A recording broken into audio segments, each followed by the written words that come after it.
오늘의 이 말씀은 예수님의 제자 12명 중에 가룟 유다가 예수님을 팔게 되어지고 그로 인해서 죄책감을 갖고 스스로 자살을 하고 죽고 말았잖아요.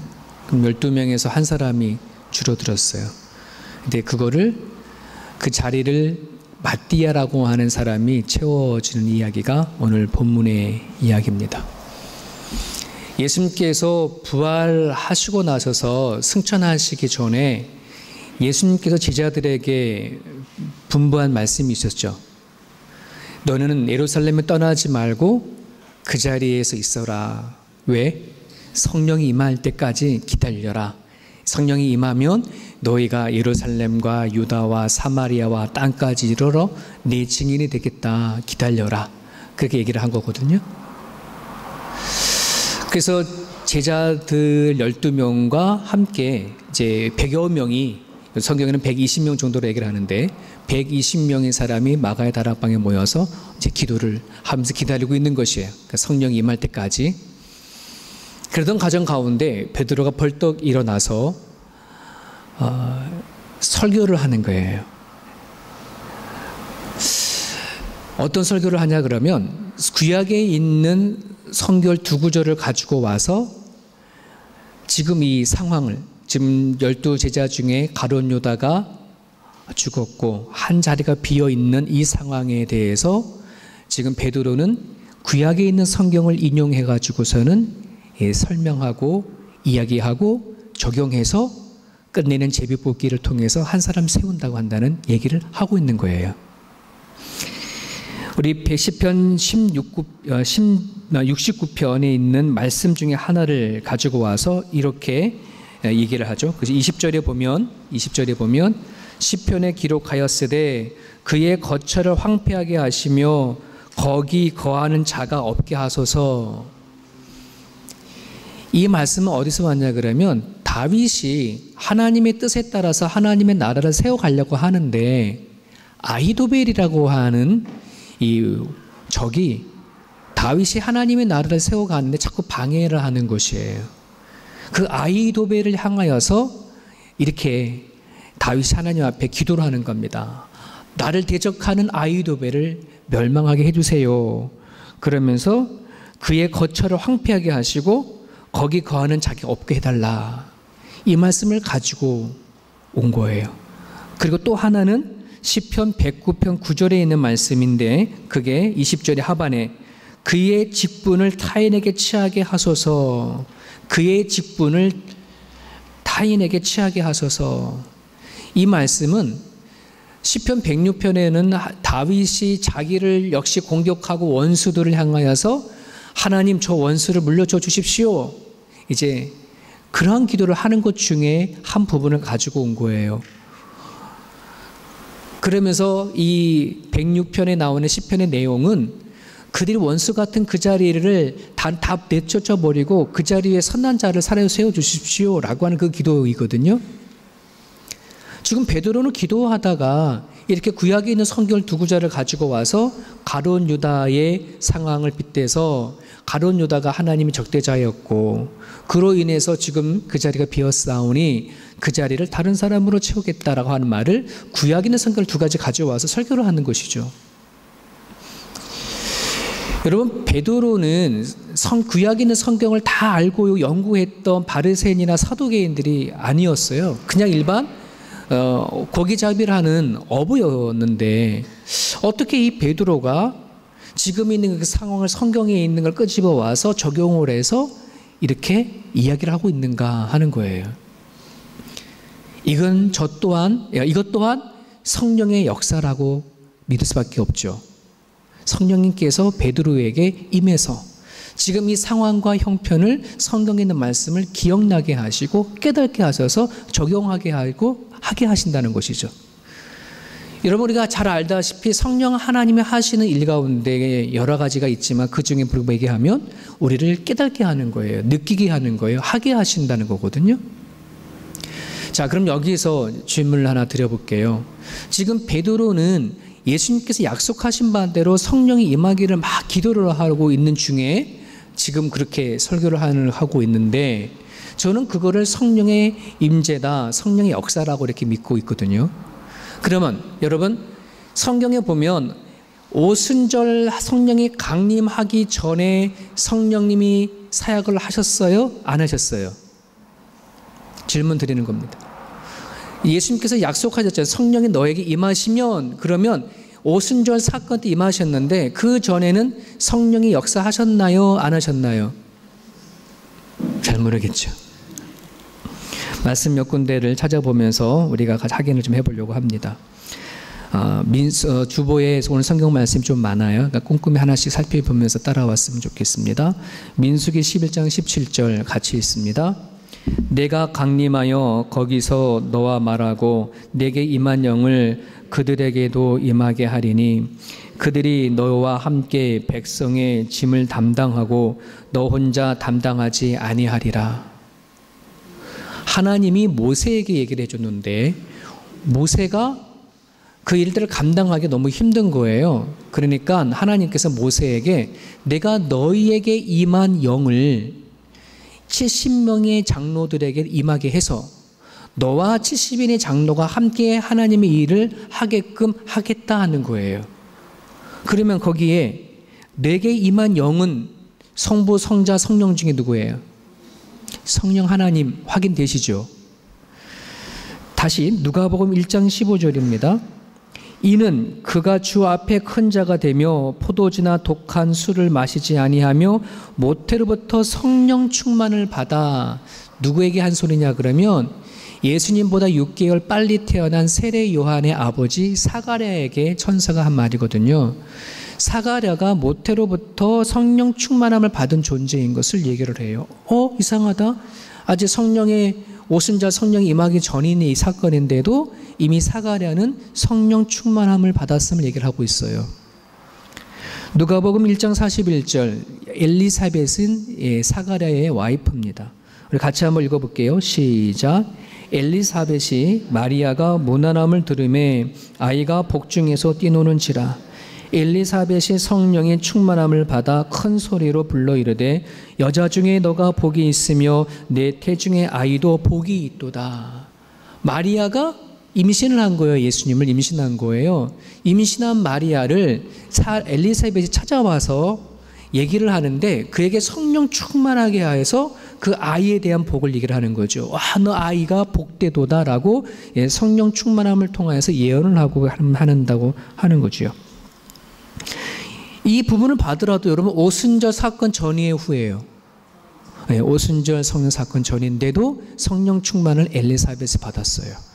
요한복음 20장 21절 22절 예수께서 또 이르시되 너희에게 평강이 있을지어다. 아버지께서 나를 보내신 것 같이 나도 너희를 보내노라. 이 말씀을 하시고 그들을 향하여 숨을 내쉬며 이르시되 뭐예요? 성령을 받으라. 예수님께서 부활하시고 난 이후에요. 부활하시고 나서 제자들이 다락방에 모여져 있었을 때에 그곳에 가셔서 제자들을 만나고 나선 숨을 내쉬면서 성령을 받으라 하신 거죠.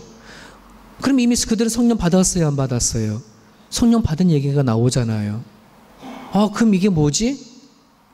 예수님께서는 오순절 성령을 너희는 예루살렘에 떠나지 말고 이곳에서 기도하고 있으면 성령을 임하게 하겠다라고 약속을 하셨는데 아직 성령이 온 것 같지 않은데 구약이나 또 오순절 사건 전에 보면 이미 성령이 임하고 성령 충만한 사건이 일어나잖아요.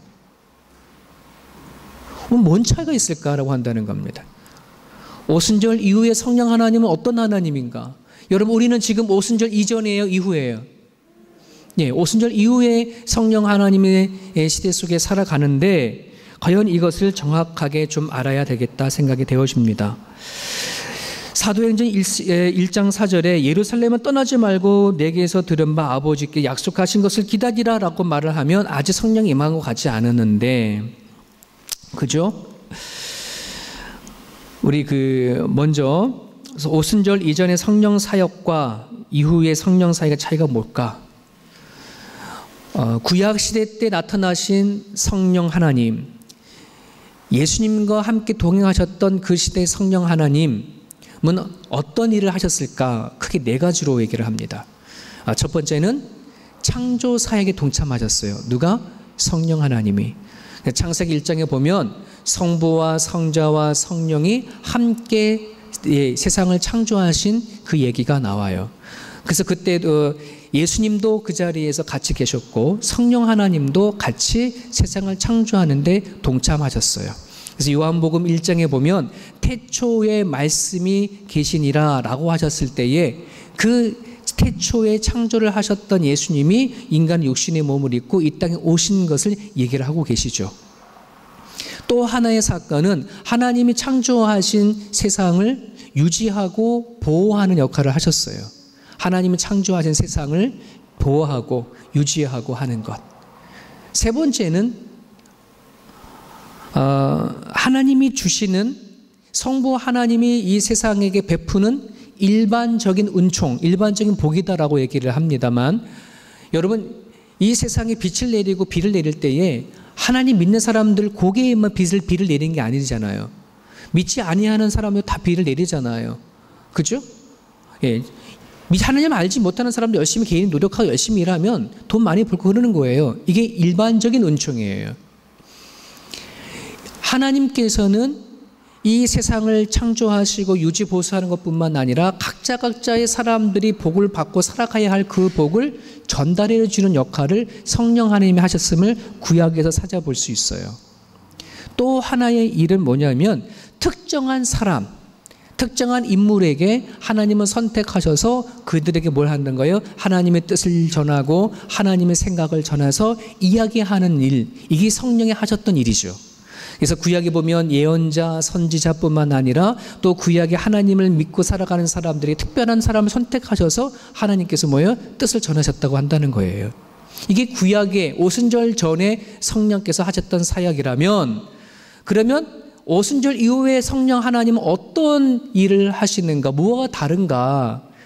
여러분 요엘에서 보겠습니다. 요엘은 하나님께서 선택하신 선지자로서 그로 하여금 장차 예수님께서 약속하신 성령 하나님이 오시면 그 성령 하나님에 대해서 예언했던 메시지예요.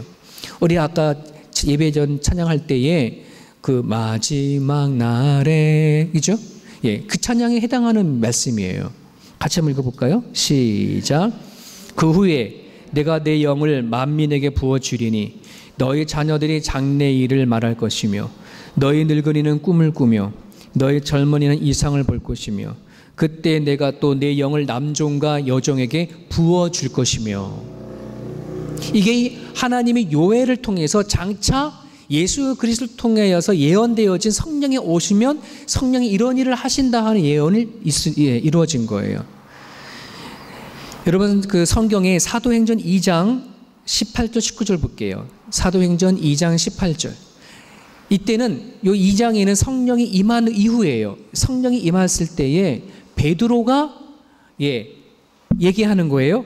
어떻게? 하나님이 말씀하시기를 말세에 내가 내 영을 모든 육체를 부어주리니 너희의 자녀들은 예언할 것이요 너희 젊은이들은 환상을 보고 너희 늙은이는 꿈을 꾸리라. 그때 내가 내 영과 내 남종과 너에게 부어주리라. 그들이 예언한 것이 이루어졌습니다 라고 뭐 하는 거예요? 베드로가 얘기를 하는 거죠. 자 그러면 차이점이 느끼셨습니까? 무엇이 다른 걸까요? 오순절 전과 오순절 이후에 성령은 과연 어떤 차이가 있을까? 딱 하나로 얘기하면 일반화입니다. 일반화.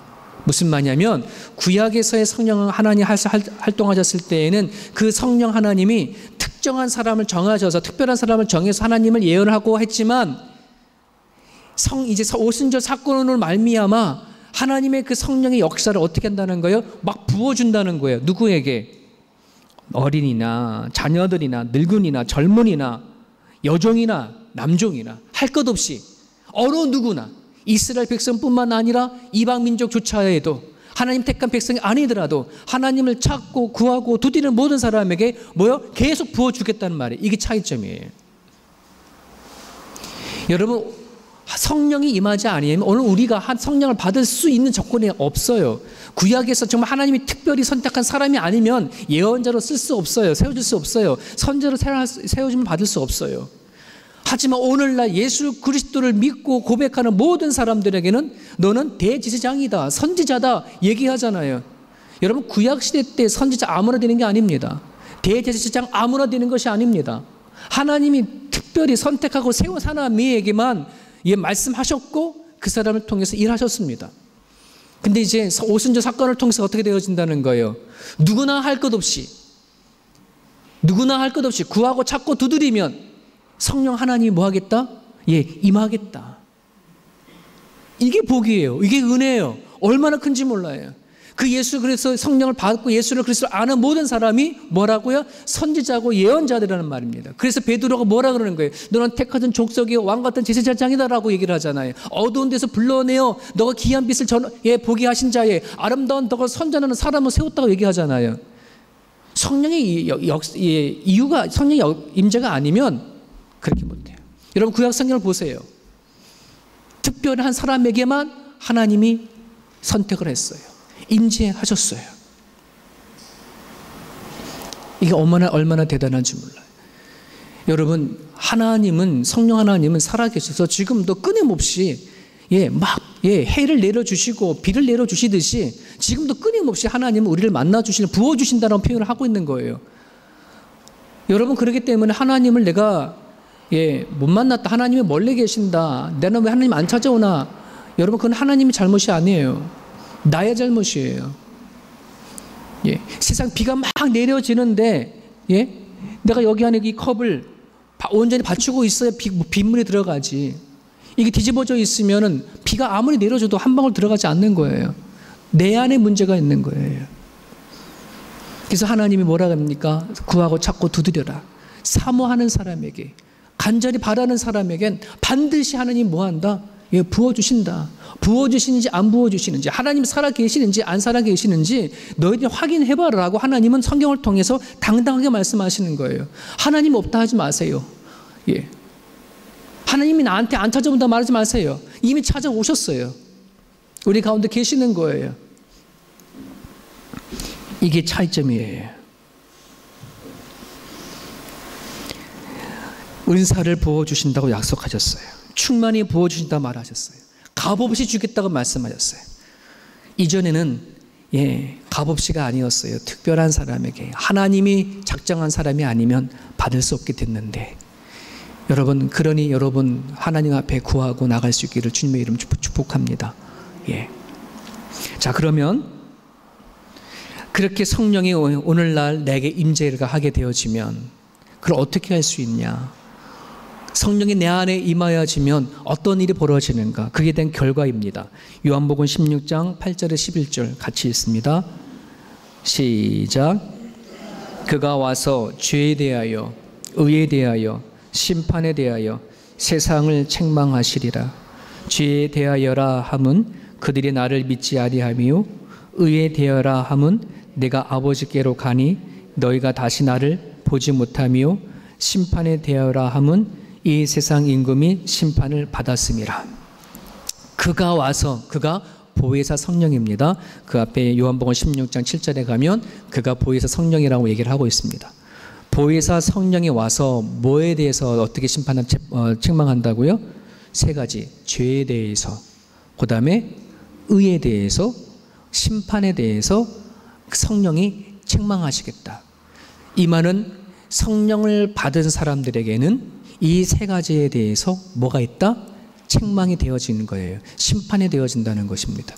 이것에 대해서 우리는 어떻게 이걸 받아들이고 있는지, 이것을 대해서 우리는 어떻게 해결되어지는지를 분명히 아셔야 합니다. 첫 번째는 죄에 대해서를 설명을 합니다. 예수님이 죄에 대해서는 뭐라는 거예요? 그들이 나를 믿지 아니하는 것에 대한 것. 예수님께서 이 땅에 오셨음에도 불구하고 예수님이 하나님의 아들인 것을 그들을 안 믿어서 예수님을 못 박혀 죽였잖아요. 그렇죠? 이 죽였는데 성령 하나님이 임재하여 주셔서 예수를 믿지 않았던 사람들을 향해서 뭐 하겠다는 거예요? 심판한다는 겁니다. 이 땅에서 뭐 죄가 뭐다 이거다 저거다라고 얘기하는 것이 아니라 예수님이 있냐 믿느냐 믿지 아니하느냐, 이 문제를 갖고 다루는 거예요. 여러분, 내 주변에 내 가족이나 내 주변이나 예수를 믿지 아니하는 사람에 대해서 우리는 정말 심각하게 생각해야지 돼요.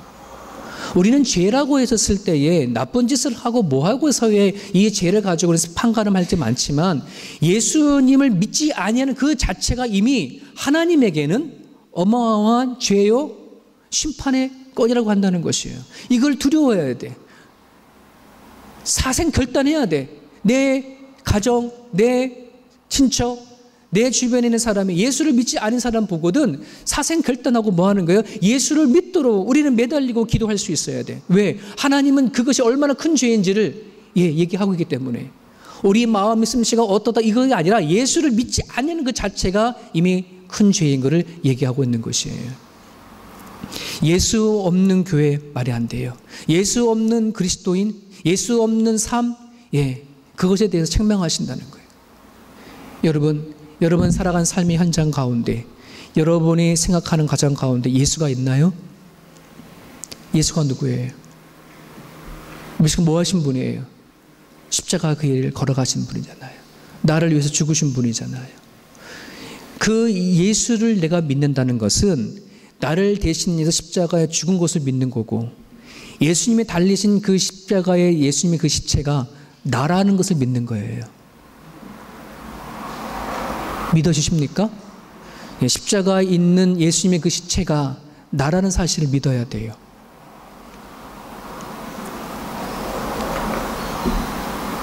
여기에 네가 가지고 있는 모든 것들이 다 죽는 거예요. 내 권력이 죽고 내 명예가 죽고 내 탐욕이 죽고 욕심이 죽고 내 자아가 죽는 거예요. 그리스도의 본질은 내가 죽고 예수가 사는 건데 이것이 우리 가운데 성령을 통해서 확인이 되어져야 되고 끊임없이 이 부분을 붙잡고 나갈 수 있어야 된다는 거예요. 성령 충만을 하달라고 한다는 다른 게 아닙니다. 이걸 붙잡는 겁니다. 성경을 통해서 말씀을 통해서 끊임없이 나를 십자가에 못 박는 걸 확인해 볼 수 있는 것. 이게 저나 여러분들 가운데 주님 나라 갈 때까지 감당해 나갈 수 있기를 바랍니다. 성령이 오시면 이것이 출발되는 겁니다. 시작이 됩니다. 성령이 오시면 그제부터 나를 십자가에 못 박는 작업이 시작되는 겁니다. 그래서 아픕니다. 힘듭니다. 예수님 믿는 거 쉽지 않습니다. 주님 나라 까까지 믿음 지키는 거 쉽지 않습니다. 두 번째는 의에 대하여서는 이렇게 예수님께 말씀하십니다. 내가 아버지께로 가니 너희가 다시 나를 보지 못한다. 예수님께서 아버지께로 간다. 여러분 예수님께 십자가에 못 박혀졌을 때 뭐라고 말씀하셨는지 아십니까? 아버지여 아버지여 나를 왜 버리시나이까? 엘리 엘리 라마 사막다리.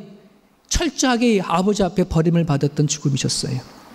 하지만 예수님께서는 하나님 그 죽음을 그대로 받으셨고 예수님의 그 십자가에 죽으신 그 모습을 그대로 받아두심으로 인해서 우리가 구원받게 되어진 거 아니겠습니까? 여러분 구약에 보면 제물을 드릴 때에 흠과 점이 없는 것으로 제물을 드려라. 그 말은 뭐냐면 너가 제물을 갖고 나올 때 하나님에 대한 자세, 하나님에 대한 신실성, 그거를 가지고 모든 제물을 골라서 가져가는 거예요. 예수님께서 우리들의 죄를 위해서 십자가 못 박혀 돌아가시려고 하셨을 때에는 여러분 예수님은 철저하게 흠이 없고 점이 없는 분이시잖아요. 이 말은 예수님의 의가 아니면 절대 우리는 구원받을 수 없음을 얘기를 하는 것입니다. 이 말은 안에 또 다른 말로 말하면 나의 윤리와 도덕이 전혀 내가 구원받는데 하나도 들어가지 않는다고 한다는 얘기를 말씀을 드리고 싶은 거예요. 우리 너무나 내 의가 많습니다. 저부터 시작해서 예수의 의로 인해서 내가 살게 되어진 것을 말씀하는 거예요. 성령이 내 가운데 오게 되어지면 내가 붙잡았던 의는 내려놓을 수밖에 없습니다. 오로지 철저히 예수님만을 붙잡고 살아가는 것이 이게 성령을 통해 시작되어진다는 사실입니다. 오늘 어저께 새벽 예배 때에 우리가 사람들이 우리 인간적으로 되게 원하고 살아가는 세 가지 단어에 대한 차이점을 얘기를 했어요. 행복과 만족과 기쁨에 관한 것. 모두가 다 행복하기 원하잖아요. 누구나 다 만족하기 원하잖아요. 누구나 다 기쁘기 원하잖아요. 그러나 성경에는 우리로 하여금 행복해라, 만족해라고 한 말보다는 기뻐하라라고 하는 것을 얘기를 합니다. 여러분, 행복이라고 한다는 것은 내가 바깥에 오는 외부적인 환경에 따라 행복하다, 안 행복하다를 우리는 그렇게 느껴져요. 내 환경이 안 좋으면 불행하고 환경이 좋으면 행복한 건데, 여러분, 우리 이 환경이 맨날 첫날 그렇게 행복할 수 있나요? 좋을 수 있나요? 그럴 수 없어요. 만족이라고 한다는 것은 내 안에 있는 나를 바라볼 때 느껴지는 거예요. 만족은 다른 사람들과 비교하지 않는 내 마음을 보거나, 그럴 때 나는 만족하는 건데, 여러분 자신을 보면 난 늘 만족합니까? 여러분 자신 보면 늘 만족해요? 저는 여러분은 뭐 만족할지 모르지만 나는 안 만족합니다. 내 모습을 보면 늘 좌절과 열등감과 부족함이 너무 많아서 만족함이 없어요.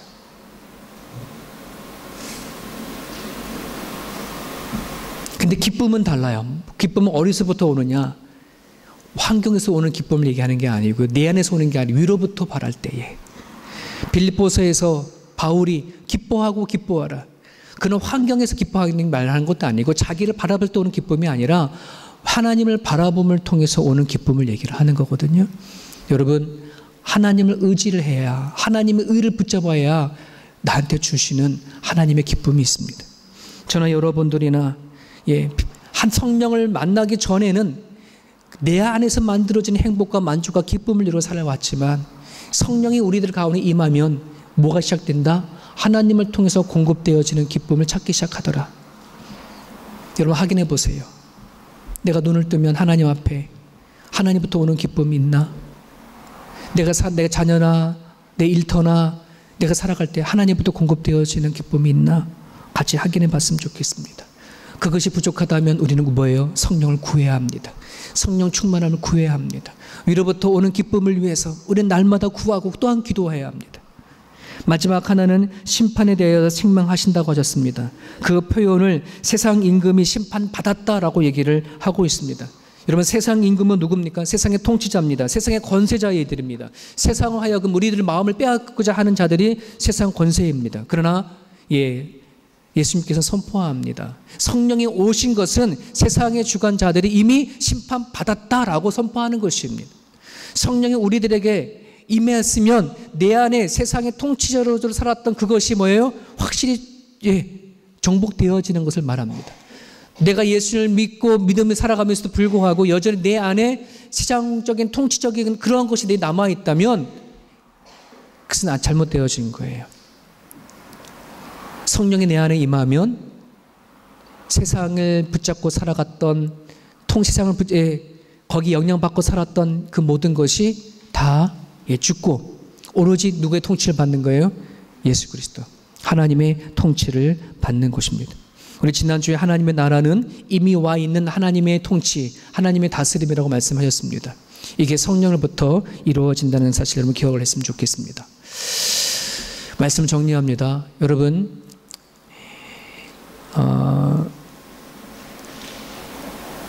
주님이 오실 때 성령이 임재하려고 막 같이 기도를 하는 과정 가운데 베드로가 벌떡 일어나가지고 구약에 있는 성경을 인용하면서 그렇게 설교를 했었을 때에 여러분, 사람들은 아마 이렇게 생각하는 사람도 있지 않았을까요? 야, 네가 뭔데? 넌 예수님을 3번이나 부인한 사람인데 네가 뭐 잘났다고, 너나 잘해. 아마 그렇게 말할 수도 있을지도 몰라요. 그죠? 네가 지금 그렇게 말할 자격이 있냐? 근데 그렇게 하는 이유가 뭐예요? 베드로가 예수님을 만나서 회복되지 않았다면, 부활하신 예수님께서 오셔서 내가 너를 사랑하냐 3번 확인해서 자기가 3번 부인한 것에 대한 그 치료가 되어지지 않았다면 아마 성령을 통해 느껴지는 것이 있어도 말 못했을 거예요. 사람들 앞에 나서지 못했을 거예요. 자기의 부끄러움 때문에. 여러분, 우리들이 모두는 살아온 과거와 보면 부족한 게 너무나 많아요. 나 같은 것이 난 옛날에 그렇게 살았는데 내가 무슨 하나님을 얘기하고 살아. 솔직히 이렇게 생각하고 살아가는 사람들도 많아요. 여러분 그렇게 생각하지 마십시오. 예, 하나님 너무나 잘 아시고요. 예, 하나님이 여러분들을 어느 누구보다 존귀하게 선택하셨어요. 구약시대에 보면 선지자 예언자들보다 더 귀한 존재로 여러분들이 지금 이 자리에 있는 겁니다. 여러분 우리는 얼마든지 구약시대에 태어날 수도 있었잖아요. 예수님 시대에 태어날 수도 있었잖아요. 근데 이제 우리는 뭐예요? 이 성령 시대에 대해서 얼마나 존귀하게 하나님 작정하시고 예정했는지 너무나 감사한 일이 아니겠습니까? 예, 그러는 여러분들의 그런 마음을 품으시고 성령을 통해서 깨달아지고 느껴지는 것, 예, 여러분 사랑하는 삶의 현장 가운데 전하고 살아갈 수 있는 저와 여러분 모습 되기를 간절히 바랍니다. 제가 기도하겠습니다.